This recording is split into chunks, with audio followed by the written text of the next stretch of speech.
Salut à toi cinéphile de l'extrême et bienvenue pour cette nouvelle critique à l'arrache où nous allons parler de Coexister réalisée par Fabrice Eboué.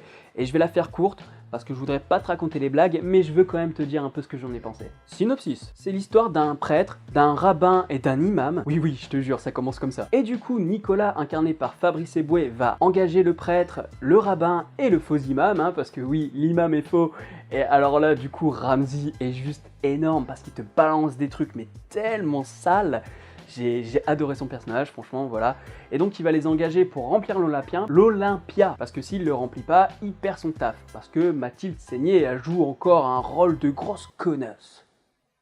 Donc mon avis vite fait, c'est que tout le monde en prend pour son grade. Moi je suis quelqu'un d'athée, les religions je trouve que ça ne sert à rien si ce n'est inculquer des valeurs morales.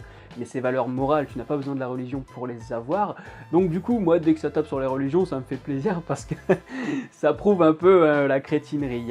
Genre, les gens qui luttent contre la GPA, qui sont ultra catholiques, alors que finalement, eh ben, Jésus, Marie, Joseph, tout ça là, c'est une GPA.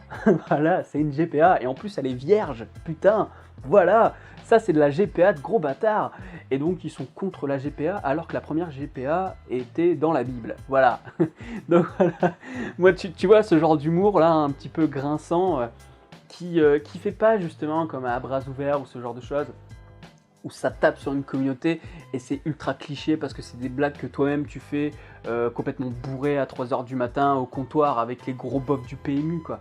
Là non, c'est super bien foutu. Il y a des blagues, franchement, je me dis, ah putain, je sais pas pourquoi, j'adore Fabrice Eboué, je connais Fabrice Eboué, je sais comment il fonctionne, je sais comment il écrit, et pourtant, je suis encore là en train de me dire, putain, il a osé. Alors qu'il est réputé justement pour oser ce genre de choses. Donc, ne vous inquiétez pas, les juifs en prennent plein la gueule, les arabes en prennent plein la gueule, les cathos en prennent plein la gueule. Oui, les cathos un peu moins. Ou alors je l'ai peut-être moins ressenti. Mais globalement, les blagues sur les cathos, ça se réfère souvent à la pédophilie, quoi. Mais j'ai pas ressenti tellement de blagues, de punchline. Voilà. Il y a de la blague sur le personnage du prêtre, mais c'est pas des blagues comme tu fais avec les fudges et comme tu fais avec les rebeux. C'est-à-dire que là, c'est plutôt sur le développement du personnage. C'est plutôt sur comment il va évoluer avec cette tournée, quoi.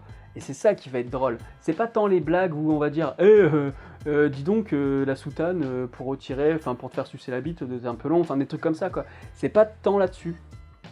Là, on est vraiment sur le personnage qui est complètement désemparé par ce qui se passe, parce qu'il se dit putain, mais en fait, je kiffais Dieu, et peut-être qu'en fait, je ne kiffe pas Dieu tant que ça. Et Fabrice Eboué, je pense qu'il a été plutôt obsédé finalement par cette histoire du prêtre, parce que parmi les 3 prêtres, il y en a un qui a arrêté d'être prêtre et qui s'est marié.